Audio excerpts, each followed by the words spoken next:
जय हिंद दोस्तों, मैं एसपी सर आप सभी मित्रों का सदाशिव कोचिंग क्लासेस के यूट्यूब चैनल पर हार्दिक स्वागत करता हूं। दोस्तों DElEd BTC third semester complete mathematics section के अंतर्गत दोस्तों आप सभी मित्रों के 4 चैप्टर कंप्लीट हो चुकी है। यानी दोस्तों आज चैप्टर 5 सरल व चक्रवृद्धि ब्याज की संकल्पना प्रारंभ हो रहा है, जिसका दोस्तों यह लेक्चर कौन सा है? पहला है। दोस्तों आज की क्लास में आप जानेंगे सरल ब्याज यानी कि ब्याज, चक्रवृद्धि ब्याज ये क्या होता है, मूलधन, दर, समय, मिश्र धन ये सब क्या है, इस पर दोस्तों विधिवत से चर्चा करेंगे। दोस्तों अभी तक DElEd third semester mathematics section के अंतर्गत दोस्तों आप सभी मित्रों को जो कुछ सिखाया है, यदि आपने नहीं सीखा है और सीखना चाहते हैं तो दोस्तों उसके लिए प्लेलिस्ट बनाई जिसका नाम है डीएलएड थर्ड सेमेस्टर मैथ्स 2024। जैसे दोस्तों आप उस पर क्लिक करेंगे सारी वीडियोज आपको सीरियल वाइज देखने के लिए मिल जाएंगे। दोस्तों सभी वीडियो का लिंक मैं डिस्क्रिप्शन बॉक्स में दूंगा, वहां से भी आप आसानी से देख पाएंगे। दोस्तों यदि आप यूट्यूब चैनल पर नए हैं तो आप अपने यूट्यूब चैनल को दोस्तों सब्सक्राइब जरूर करिएगा, बेल आइकन को जरूर प्रेस करिए, जिससे आगामी वीडियो का नोटिफिकेशन आप सभी भाई बंधु को सबसे पहले मिल सके। दोस्तों नोटिफिकेशन प्राप्त करने का दूसरा भी तरीका, आप टेलीग्राम चैनल को ज्वाइन कर लीजिए, जिसका लिंक मैं आपको डिस्क्रिप्शन बॉक्स में दे दूंगा। चलिए दोस्तों जानते हैं कि ब्याज क्या होता है, इंटरेस्ट है क्या वास्तविकता में। मान लेते हैं किसी व्यक्ति को कुछ धन की जरूरत है, क्या कोई व्यक्ति चाह रहा है कुछ धन हमें उधार मिल जाए, तो दोस्तों या तो आप बैंक जाएगा या तो किसी महाजन व्यक्ति से उधार लेगा। तो दोस्तों मान लेते हैं वह बैंक या किसी महाजन व्यक्ति से कुछ पैसा उधार लिया। मान लेते हैं कि उस व्यक्ति ने 10,000 रुपये उधार लिए। कितने लिए? 10,000 रुपये उधार ले लिए। तो दोस्तों जो धन किसी से उधार लिया जाता है या दिया जाता है, ध्यान सुनिएगा, जो धन किसी से उधार लिया जाता है या दिया जाता है उस धन को दोस्तों मूलधन कहते हैं। तो दोस्तों पहली बात आपने जाना कि मूलधन क्या होता है। इंग्लिश में दोस्तों इसे कहते हैं प्रिंसिपल, मूलधन, और इसे दोस्तों पी से प्रदर्शित करते हैं। किससे? पी से लिखते हैं, प्रिंसिपल। समझ गए क्या? जब किसी व्यक्ति को कुछ धन की आवश्यकता होती है तो वह तो बैंक से उधार लेगा या किसी महाजन व्यक्ति से उधार लेगा। तो दोस्तों जो धन उधार लिया या दिया जाता है वह धन दोस्तों हमारा क्या कहलाता है? मूलधन कहलाता है, प्रिंसिपल कहलाता है। इतनी बात क्लियर हो गई। अब दोस्तों कोई व्यक्ति आपको यदि धन देता है, व्यक्ति क्या है, या कोई आपको महाजन यदि धन आपको देगा, बैंक आपको धन देगा, तो दोस्तों उसका भी तो कुछ प्रॉफिट होना चाहिए। ऐसे कोई धन किसी को क्यों देगा भाई? फालतू में पैसा कोई किसी को क्यों देगा? तो दोस्तों जो व्यक्ति किसी को पैसा देता है, चाहे बैंक हो या महाजन व्यक्ति हो, वो भी चाहता है कि जो मैं अमाउंट दे रहा हूं, जो मैं धन दे रहा हूं, इससे कुछ ज्यादा हमें मिले। ना समझे क्या? जो व्यक्ति किसी को उधार देता है, चाहे महाजन व्यक्ति हो चाहे बैंक हो, वो चाहता है कि जो धन मैं दे रहा हूं, जैसे 10,000 रुपए कोई दे रहा है, महाजन व्यक्ति या बैंक मान लेते कोई दे रहा है, तो दोस्तों जो 10,000 रुपए दे रहा है वो चाहेगा कुछ हमें अतिरिक्त धन मिले। दोस्तों जो वह अतिरिक्त धन मिलता है, जो मैंने दिया वो हमारा मूलधन कहलाता है, और जो मूलधन उसके बाद जो अतिरिक्त धन मिला, जैसे मान लो 10,000 रुपया दिया और उसके क्या 1 साल बाद, मान लेते हैं 1 साल बाद उसे 11,000 रुपया मिला। कितना मिला? 11,000 रुपया मिला। ठीक है, अब 1 साल बाद उसे 11,000 रुपया मिला, यानी दोस्तों 10,000 से 11,000 पर आ गया। कौन? जिसने उधार दिया था। अब दोस्तों उसे अतिरिक्त पैसा कितना मिला भाई? 10,000 पहले था जो उसने उधार दिया था, 1 साल बाद उसे मान लेते हैं कि 11,000 रुपए मिल गए। तो दोस्तों अतिरिक्त धन कितना मिला? 1,000 रुपए। 1,000 रुपए दोस्तों जो यह हमारा अतिरिक्त मिला जाके, जो धन अतिरिक्त मिलता है दोस्तों वही धन दोस्तों हमारा क्या कहलाता है? साधारण ब्याज। साधारण ब्याज। अच्छा, इसी को दोस्तों क्या कहते हैं? सरल ब्याज। साधारण ब्याज कहिए या सरल ब्याज कहिए या खाली ब्याज कहिए, बात एक ही है। इंग्लिश में कहते हैं सिंपल इंटरेस्ट, SI, S और I। इतनी बात क्लियर हो गया? कुछ बात समझ में आ रही कि नहीं समझ में आ रही? मतलब है कि SI क्या होगा? जब कोई महाजन या बैंक किसी व्यक्ति को कोई धन उधार देती है तो वह चाहती कि इस पे कुछ हमें क्या अतिरिक्त धन मिले। जो अतिरिक्त धन मिलता है वही दोस्तों हमारा क्या? साधारण ब्याज कहलाता है। 10,000 रुपए उधार दिया गया और उसे क्या पुनः 10,000 उधार देने के बाद उसे क्या मिला, 11,000 रुपया दोस्तों उसे मिला जाके, 10,000 देने के बाद उसे 11,000 रुपया मिला जाके 1,000 रुपया दोस्तों क्या उस व्यक्ति को अतिरिक्त मिला जाके। तो दोस्तों यह 1,000 रुपया ही हमारा साधारण ब्याज कहलाएगा। अब 1,000 रुपया मिलेगा कैसे, हम कैसे डिसाइड करेंगे कि 1,000 रुपया हमें मिला है, कुछ कंडीशन भी होगी। तो हमने क्या 1 साल, तो मैंने समय बता दिया क्या 1 साल, जितने समय के लिए कोई धन किसी को उधार दिया जाता है वह हमारा समय कहलाता, टाइम होगा। क्या टाइम कैसे पहचानेंगे कि इसमें हमें क्वेश्चन में टाइम कैसे दे रखा, समय। अच्छा स्मॉल टी से लिखते हैं चाहे कैपिटल टी से लिखे, बात एक ही है। टाइम को चाहे स्मॉल टी से लिख ले या कैपिटल टी से लिख ले, बात एक ही है। तो मान लेते हैं जब किसी महाजन ने या बैंक ने किसी व्यक्ति को उधार दिया, मान लेते हैं क्या कि कहा कि 1 साल में आपको पैसा वापस करना होगा, 1 साल में क्या आपको पैसा वापस करना होगा। तो दोस्तों जो टाइम दिया, कितना टाइम ड्यूरेशन क्या है, 1 समय 1 साल, मतलब 1 साल के अंदर यदि आप पैसा वापस कर लेंगे तो दोस्तों आपका क्या कुछ ब्याज भी कहेगा, तो कहेगा ब्याज पड़ेगा, कितना ब्याज पड़ेगा, तो उसने कह दिया कि 10%, मतलब जो आपने मूलधन दिया है, मूलधन लिया है, जो मूलधन आपका है इस पर दोस्तों आपको 10% ब्याज पड़ेगा। क्या मान लीजिए क्या 10,000 रुपया लिया था, उसने कह दिया क्या कि जो आपके पास 10,000 रुपया है इस पर हम 10% वार्षिक ब्याज, क्या कहेगा वार्षिक, मतलब 1 वर्ष में 10% हम आपसे ब्याज लेंगे। कितना लेंगे, 10% लेंगे। अच्छा 1/100 लगा देना है या यहां लिख देते हैं 10%, तो 10 कितना है, 10,000 का 10%। क्लियर हो रहा है कि नहीं क्लियर हो गया। अब दोस्तों 10,000 का 10% हुआ कितना जाके, तो दोस्तों जब निकालेंगे तो 10,000 गुणे दोस्तों कितना हो जाएगा 10, और प्रतिशत का आता दोस्तों क्या होता है 100। आप जानते हैं कहीं पर भी दोस्तों प्रतिशत लिखा है क्या, यदि प्रतिशत का चिन्ह बना है कहीं पर, ये प्रतिशत का होता है क्या, संकेत होता है, इसका मतलब होता है 1/100। कितना होता है 1/100, चाहे प्रतिशत का चिन्ह बनाओ चाहे 1%, बात देखिए 1% का मतलब क्या होता है 1/100, या खाली प्रतिशत का मतलब होता है 1/100। इसीलिए दोस्तों हमने जहां प्रतिशत था उसके जगह पर 1/100 कर लिया। ये 1/100 ही लिखा भाई, 10 लिखा, इसका मतलब भी क्या था 10 गुणे 1/10 1/100 लिखेंगे, बात देखिए 10 की मल्टीप्लाई से करेंगे तो 10 ही रहेगा, बटे 100 हो गया। तो दोस्तों जितनी दर के लिए कोई धन क्या दर जो क्या प्रतिशत लगा होगा, 5%, 10%, 15%, वह दोस्तों प्रश्न में पहचानने का तरीका क्या होगी, वह दोस्तों हमारी क्या होगी, दर होगी। क्या होगा, दर होगा। और इसको दोस्तों कैपिटल आर या स्मॉल आर से लिखते हैं, रेट इंग्लिश में बोलते हैं। चाहे आप कैपिटल आर से लिखिए चाहे स्मॉल आर से लिखिए, इससे कोई इफेक्ट नहीं पड़ेगा। यानी कि जब प्रश्न दे रखा होगा तो उसमें कहेगा 5%, 10%, 15%, ऐसे 3%, 4%, इस तरीके से दोस्तों आपको दे रखा होगा। तो दोस्तों जब किसी भी डिजिट के क्या आगे आपको क्या कोई डिजिट से 3 लिखा, 3% कहा, जैसे यहां हमने 10% कहा, तो दोस्तों जो प्रतिशत जिसके क्या बाद जैसे डिजिट लिखी इसके बाद जब प्रतिशत दोस्तों लगा होगा, जो भी डिजिट लिखी, तो दोस्तों वह हमारी क्या कहलाएगी, दर कहलाएगी। तो दर पहचान लेंगे, प्रतिशत लगा होगा तो दोस्तों हमारा दर कहलाएगा। इतनी बात क्लियर होगी। अब दोस्तों आपने सीख लिया मूलधन, साधारण ब्याज। साधारण ब्याज यानी कि साधारण ब्याज क्या है या खाली ब्याज क्या है, सरल ब्याज क्या है, बात एक ही। जो अतिरिक्त धन देय होता है वही हमारा क्या कहलाता है, ब्याज, साधारण ब्याज कहलाता है। अब दोस्तों उसके बाद आप सीखिए मिश्र धन क्या होता है। 5वां पॉइंट दोस्तों आपके पास है मिश्र धन। दोस्तों जो हमारा मिश्र धन होता है वो दोस्तों हमारा मूलधन प्लस साधारण ब्याज। साधारण ब्याज खाली हम ब्याज लिख दें, ब्याज का मतलब क्या है, यहां पर साधारण ब्याज है।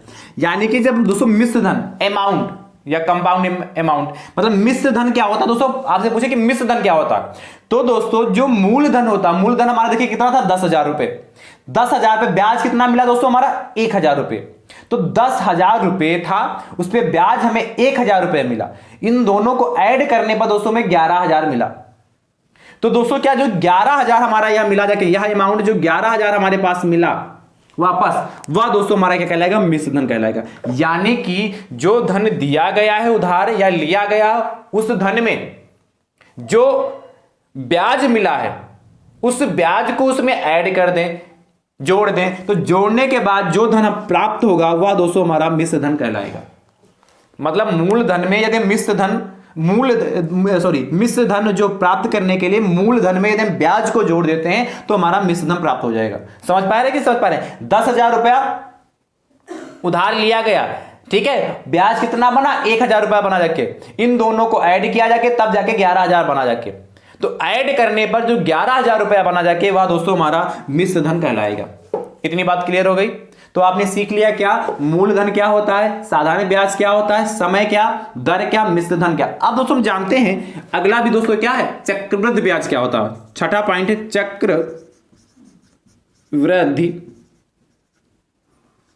ब्याज, कंपाउंड इंटरेस्ट। इसको बहुत ध्यान समझिएगा। ये चक्रवृद्धि ब्याज का चक्कर क्या है दोस्तों, जो चक्रवृद्धि ब्याज होता है या ब्याज के ऊपर ब्याज लगता है, इसका मतलब क्या है, क्या जो चक्रवृद्धि ब्याज होता है वह ब्याज के ऊपर ब्याज लगता है।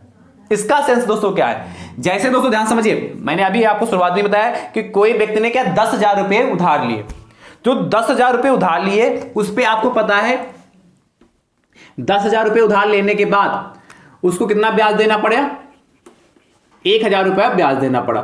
ध्यान समझिएगा, 10,000 रुपए उधार लेने के बाद उसे 1,000 रुपए ब्याज देना पड़ा। 1,000 रुपए ब्याज देने के बाद 11,000 रुपए दोस्तों बना जाके, बहुत ध्यान समझिए, क्या 11,000 रुपया बना जाके। अब दोस्तों जो ये 11,000 रुपया बना जाके, या अभी मैंने आपको बताया मिश्र धन कहलाएगा। अब दोस्तों मान लेते हैं किसी व्यक्ति ने कहा जब उधार लिया गया तो कंडीशन रखी गई, क्या कंडीशन रखी गई उसको भी ध्यान सुनिएगा। कंडीशन को दोस्तों बहुत ध्यान से देखिएगा। कंडीशन है कि यदि दोस्तों आप 1 साल के लिए पैसा हमसे लेते हैं तो आपको क्या 1 वर्ष के लिए यदि आप पैसा लेते हैं, कितने वर्ष के लिए, 1 वर्ष के लिए, ठीक, जब 1 वर्ष के लिए पैसा लेंगे तो आपको 10% ब्याज देना होगा। तो क्या 10,000 पर 1 वर्ष के लिए 10% ब्याज दिया तो 1,000 बना। फिर उसने कहा यदि आप आगे समय क्या आगे के लिए और क्या लेट करते हैं, आगे के लिए और क्या लेट, मतलब आपने कहा कि हम 1 वर्ष के लिए चाहते हैं, बाई चांस ने कहा कि हो सकता है सर भैया हमसे लेट हो जाए या सर हमसे लेट हो जाए, तब दोस्तों आप क्या करेंगे। तो उसने कहा यदि आपसे लेट होता, आप 2 साल 3 साल खींचना चाहते हैं तो दोस्तों आपको क्या ब्याज पर ब्याज देना होगा। ब्याज पर ब्याज कैसे देना होगा, 10,000 रुपया उधार लिया, 1,000 रुपया 1 साल का दिया, उसके बाद दोस्तों हमारा मिश्र धन कितना बना जाके 11,000 बना जाके। अब दोस्तों यदि दूसरा साल भी दोस्तों 2 साल बाद देना होगा तो इस 11,000 जो मिश्र धन है, इस मिश्र धन को ही हम मूलधन मान लेंगे। क्या मान लेंगे, मूलधन मान लेंगे। और दोस्तों अब इसका 10% निकालेंगे। ध्यान समझिएगा, ब्याज के ऊपर ब्याज कैसे लगता है, 10,000 रुपया मूलधन है, उसमें 1 साल के 10% कहा, और कहा आगे जब आपका समय जो बढ़ेगा 1 साल के साथ 2 साल 3 साल होगा तो आपको ब्याज के ऊपर ब्याज देना होगा, वो भी 10% ही देना होगा। तो 10% ब्याज के ऊपर ब्याज देने का मतलब होता है जो हमारा मिश्र धन मिलता है। और मिश्र धन कैसे मिलता है, मूलधन में ब्याज को ऐड कर देते हैं, तो मिश्र धन ही अगले साल के लिए मूलधन बन जाता है। मिश्र धन ही अगले साल के लिए मूलधन बन जाता है, यानी कि अमाउंट ही नेक्स्ट ईयर के लिए प्रिंसिपल हो जाएगा हमारा। अब इसका दोस्तों हम क्या निकालेंगे, 10%। अब इसका 10% कैसे, 10 बटे कितना 100। तो दोस्तों क्या 0 से 0 गया, 0 से 0 गया, कितना 1100 रुपये आ जाएगा। मतलब ये दूसरे साल उसे देना होगा, तो मतलब 1 वर्ष के बाद देंगे तो 11,000 रुपये देगा, और उसके बाद ही उसको देना होगा तो कितना देगा, 11,000 रुपये तो हाई है, और इसमें 1100 और ऐड कर दीजिए, तो 11,000 में दोस्तों क्या कर देंगे, 1100 रुपये और ऐड कर देंगे। तो इसमें हमने क्या किया, 1100 रुपये और ऐड कर दिए, 1,100। तो 0 0 1 2 1, यानी कि कितना होगा 12,100 रुपये दोस्तों दूसरे साल में आपको 2 साल बाद देना होगा, है कि नहीं। तो ये दोस्तों हमारा क्या होगा, चक्रवृद्धि ब्याज हो गया, कंपाउंड इंटरेस्ट। अभी नहीं दे पाएगा तो अगले साल फिर बढ़े, मान लो तीसरे साल के लिए होगा, जब तीसरे साल के लिए दोस्तों हो जाएगा तो दोस्तों क्या अब क्या जो ये हमारा 12,100 रुपया है यही मूलधन बन जाएगा, और इसी पर फिर ब्याज लगाना होगा 10%। जब फिर ब्याज लगाएंगे 10% तो हमारा कुछ अमाउंट और आएगा, फिर उसको उसमें ऐड कर देंगे। तो जब ब्याज के ऊपर ब्याज लगता है तो दोस्तों उसको हम कहते हैं चक्रवृद्धि ब्याज कहते हैं, कंपाउंड इंटरेस्ट कहते हैं। और जब साधारण ब्याज होता है तो दोस्तों सिंपल होता है। मतलब जैसे यही कहता साधारण ब्याज पर होता है, हम साधारण ब्याज पर आपको पैसा उधार दे रहे हैं, चाहे आप 2 साल रखिए चाहे 4 साल रखिए। तो जब साधारण ब्याज पर होता है तो जो मूलधन है उसी पे ब्याज लगता है हर साल, और लास्ट में ऐड करके उसको दे दिया जाता है। यहीं पर दोस्तों यदि साधारण ब्याज पर 10,000 रुपए उधार दिया गया, ये साधारण ब्याज पर यदि होता तो 10,000 का दूसरे साल दोस्तों सिर्फ 12,000 रुपए ही बनता जाके। भाई एक वर्ष में कितना बना था, एक वर्ष में 1,000 रुपया बनना था, तो 2 साल बाद कितना 12,000 रुपया बनता जाके। लेकिन जब यही धन किस पे था, चक्रवृद्धि ब्याज पर था, तो कितना 12,100 यानी कि 100 रुपया अतिरिक्त बनना है। तो मुझे उम्मीद है कि आप समझ पाए होंगे कि वास्तविकता में चक्रवृद्धि ब्याज क्या है।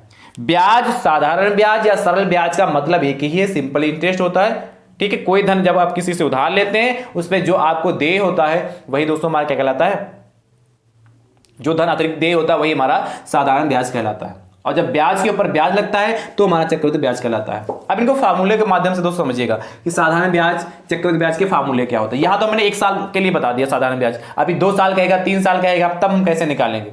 ठीक है, ध्यान समझिएगा। चलिए इसको नोट कर दूं, आपने नोट कर लिया होगा ना, इसको रब कर दूं। चलिए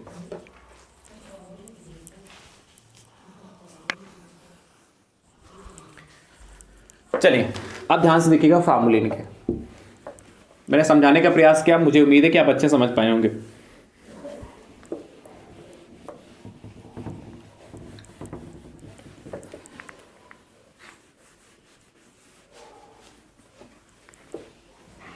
आप ध्यान से देखिए दोस्तों, पहला फार्मूला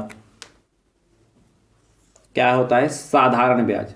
अच्छा मैंने अभी बताया आपको, चाहे साधारण ब्याज कहें चाहे चक्रवृद्धि ब्याज साधारण ब्याज कहें या सरल ब्याज कहें या खाली ब्याज कहें, बात एक ही। साधारण ब्याज बराबर दोस्तों जो फार्मूला होता है, मूलधन गुणे दर गुणे समय अपान में दोस्तों 100, ये फार्मूला होता है क्या, सिंपल इंटरेस्ट बराबर principal into rate into time upon 100 हो गया। ठीक है, साधारण ब्याज को एसआई से लिखते हैं, एसआई बराबर मूलधन को पी से, ठीक है, और दर यानी कि रेट को कैपिटल आर या स्मॉल आर से लिख सकते हैं, समय को कैपिटल टी या स्मॉल टी से लिख सकते हैं, अपान में 100। इस फार्मूले का यूज करके दोस्तों हम साधारण ब्याज निकाल सकते हैं, चाहे आपसे 4 साल के लिए कहे चाहे 5 साल के लिए कहे, कितने साल के लिए कहेगा। अभी जब प्रश्न कराएंगे तो आपको और अच्छे से क्लियर होगा। इसमें आपको देखो एसआई पी आर टी 4 चीजें दोस्तों हैं, इनमें से 3 चीजें आपको गिवन होंगी, चौथी चीजें आप हमेशा आपसे पूछी जाएगी। क्या मतलब, साधारण ब्याज, मूलधन, दर, समय में से आपको 3 चीजें हमेशा गिवन होंगी। जैसे साधारण ब्याज, मूलधन, दर पता है तो आपसे समय पूछ लेगा, आपको मूलधन, दर, समय दे रखा है तो आपसे साधारण ब्याज पूछ लेगा, समय, दर, साधारण ब्याज दे रखा है तो मूलधन पूछ लेगा। मतलब कहने का मतलब है इन चारों में से आपको कोई 3 चीज हमेशा प्रश्न में दी जाएंगी, उन 3 चीजों की सहायता से चौथी चीज को हमें ज्ञात करना होगा। इतनी बात क्लियर हो गई कि नहीं क्लियर हो गई। चलिए इसको नोट कर लीजिए, फिर दूसरा फॉर्मूला लिखते हैं। मिश्र धन बराबर दोस्तों, मिश्र धन बराबर हमारा होता है, ध्यान समझिएगा, क्या, मूलधन प्लस साधारण ब्याज। यानी कि दोस्तों यदि आपसे क्वेश्चन में मूलधन दे रखा हो, साधारण ब्याज दे रखा हो, तो डायरेक्ट आप मिश्र धन निकाल सकते। इन तीनों में से कोई 2 चीजें आपको पता होगी तो दोस्तों इसमें से कोई तीसरी चीज निकाल सकते हैं। ठीक है, तो दोस्तों मिश्र धन को अमाउंट कहते हैं इसलिए ए से लिखते हैं, मूलधन को प्रिंसिपल कहते हैं इसलिए पी से लिखते हैं, साधारण ब्याज को इंग्लिश में एसआई कहते हैं इसलिए दोस्तों क्या एसआई, यानी कि ए बराबर पी प्लस एसआई हो गया। ये दोस्तों हमारा क्या हो गया, दूसरा फार्मूला हो गया। इस तरीके से दोस्तों हम क्या निकाल लेंगे। ठीक है, इतना नोट कर लीजिए, फिर तीसरा लिखते हैं।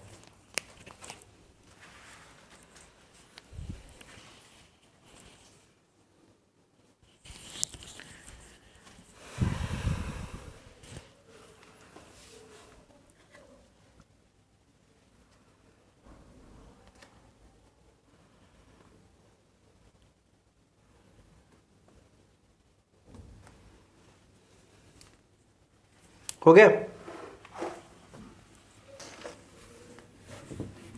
अगला देखिएगा तीसरा, अब नोट या फार्मूला हेडिंग डाल के लिख लीजिएगा। तीसरा दोस्तों आपसे कहता है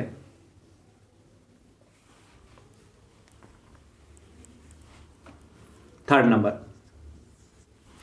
आपसे यदि आपको मिश्र धन निकालना हो, मिश्र धन, तो कैसे निकालेंगे?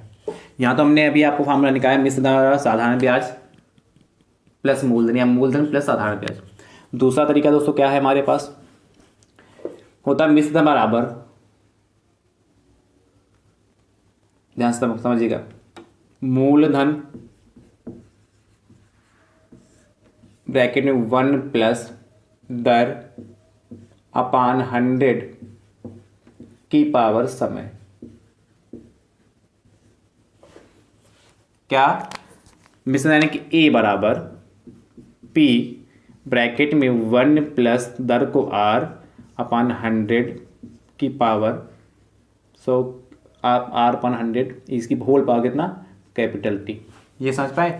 मतलब मिश्र धन को अमाउंट कहते हैं इसलिए ए से लिख दिया, मूलधन को प्रिंसिपल कहते हैं इसलिए पी से लिख दिया, दर को यानी कि रेट कहते हैं इसलिए कैपिटल आर या स्मॉल आर यहाँ कोई भी यूज कर सकते हैं, समय टी इसलिए हमने कैपिटल टी या स्मॉल टी कोई भी यूज कर सकते हैं। तो ए बराबर पी 1 प्लस आर अपान 100 की पावर टी। इसका हम कब यूज करेंगे? जब आपसे कहेगा चक्रवृद्धि ब्याज निकालने के लिए। क्या? चक्रवृद्धि ब्याज, ध्यान समझिएगा। चक्र देखिए, चौथा देखिए, चक्रवृद्धि ब्याज बराबर दोस्तों जो आपका फार्मूला होता है, बहुत ध्यान से समझिएगा, वह होता है मिश्र धन माइनस का मूलधन।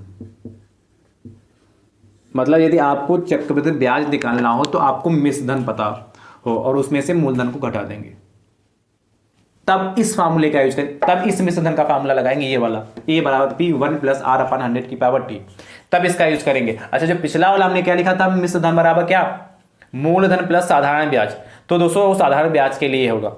यहां ये किसके लिए फार्मूला लगेगा, ये वाला मिश्र धन बराबर, ये चक्रवृद्धि ब्याज निकालना होगा तब के लिए दोस्तों फार्मूला लगेगा। पहले आप क्या, मिश्र मूलधन तो आपको दिया ही होगा, मिश्र धन निकाल लेंगे और इस फार्मूले में पुट कर देंगे मिश्र धन को, और मूलधन आपको पता होगा, मिश्र धन में से मूलधन को घटा देंगे तो चक्रवृद्धि ब्याज निकल आएगा। यानी कि दोस्तों क्या, इंग्लिश में चक्रवृद्धि ब्याज को क्या कहते हैं, कंपाउंड इंटरेस्ट इक्वल टू, मिश्र धन को ए से लिखते हैं और मूलधन को पी से लिखते हैं, मतलब अमाउंट माइनस प्रिंसिपल।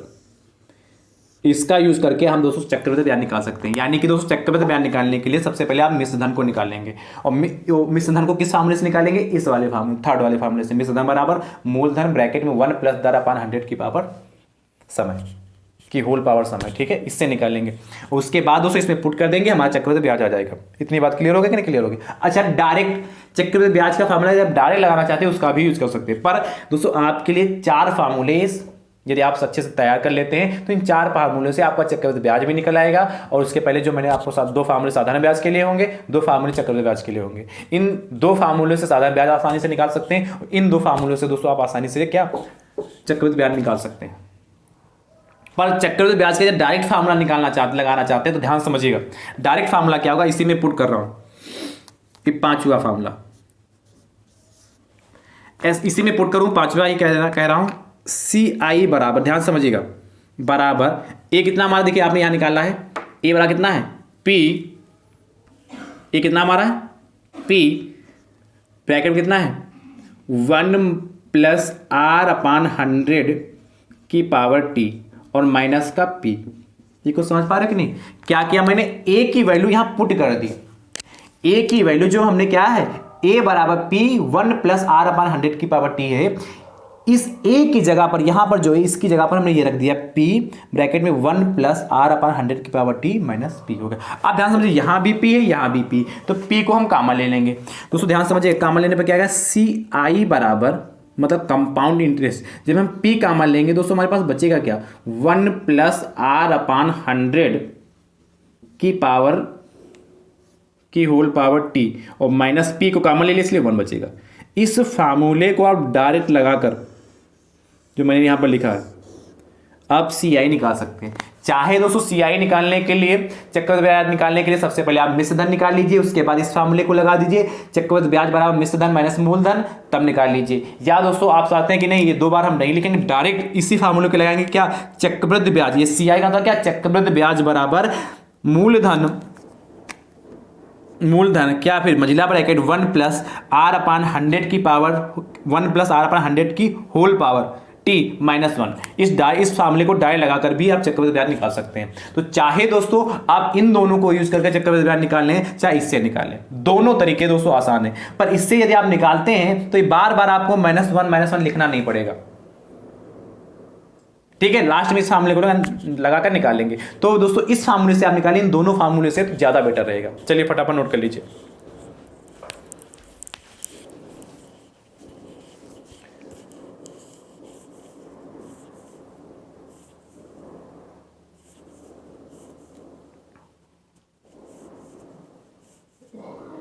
तो मुझे उम्मीद है कि आपने इसको अच्छे से नोट कर लिया होगा।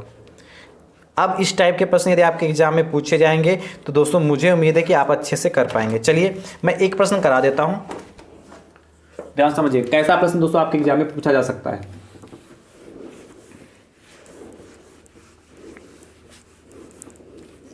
ध्यान से देखिए, जैसे दोस्तों आपसे कह दे, दो ध्यान से, कि प्रश्न क्या, 8,000 रुपये 8,000 रुपये का 5% दर से 4 वर्ष का साधारण ब्याज ज्ञात कीजिए। 5% की दर से 4 वर्ष का ब्याज ज्ञात कीजिए। 4 वर्ष का ब्याज ज्ञात कीजिए। अच्छा, मैंने अभी शुरुआत में ही बताया, चाहे आपसे ब्याज कहे और चाहे आपसे सरल ब्याज कहे, चाहे आपसे साधारण ब्याज कहे, तीनों का सेंस एक ही है। तो दोस्तों क्या कह रहा है, ध्यान से देखिएगा। सबसे पहले क्या है लिखेंगे, दिया है, क्या दिया है, कह रहा है 8,000 रुपये का 5% की दर से 4 वर्ष का ब्याज ज्ञात कीजिए। तो दोस्तों आप सब अच्छे से पहचान चुके होंगे, मैंने आपको शुरुआत में ही बताया क्या देखा, सबसे पहले मूलधन। तो मूलधन दोस्तों इसको पी से लिखते हैं, तो पी बड़ा कितना हो गया, 8,000 रुपया हो गया। क्लियर हो गया। फिर कह रहा का 5%, ये दोस्तों क्या होती है प्रतिशत, मैंने कहा जिसके आगे प्रतिशत लगा हो वो दोस्तों हमारे क्या कहलाएगा, यहां पर दोस्तों क्या प्रतिशत लगा है, यही दोस्तों हमारी दर आर कहलाएगा। इसे किससे लिखेंगे, 5% हो गया। और ये 4 वर्ष, इसमें वर्ष लगा इसलिए दोस्तों ये समय हो गया हमारा। समय को कैपिटल टी से लिखते हैं या स्मॉल टी से लिखते हैं, या दोस्तों हमारा 4 वर्ष हो गया। पूछा आपसे क्या है, ब्याज। ब्याज का मतलब ये दोस्तों क्या, इंटरेस्ट पूछा है, यानी कि SI equal to question mark.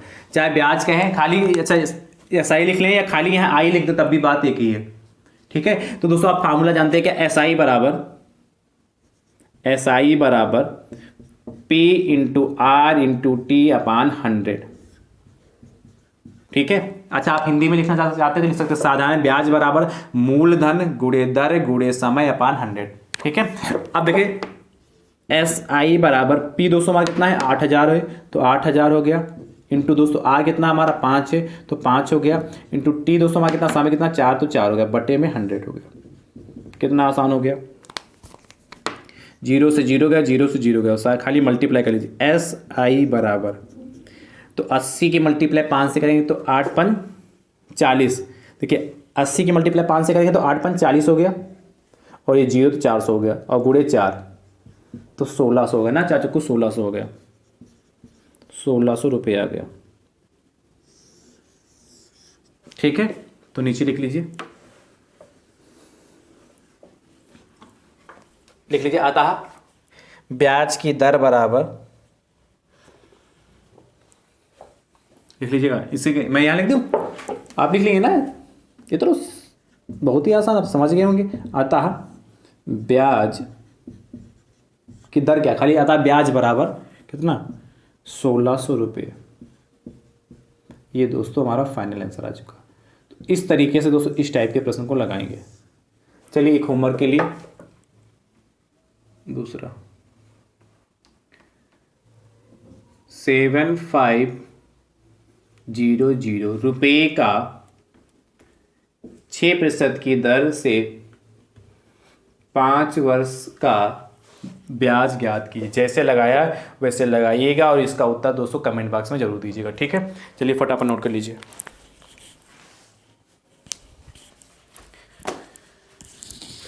तो दोस्तों आज की क्लास कैसी लगी आप कमेंट बॉक्स में दोस्तों जरूर बताइएगा।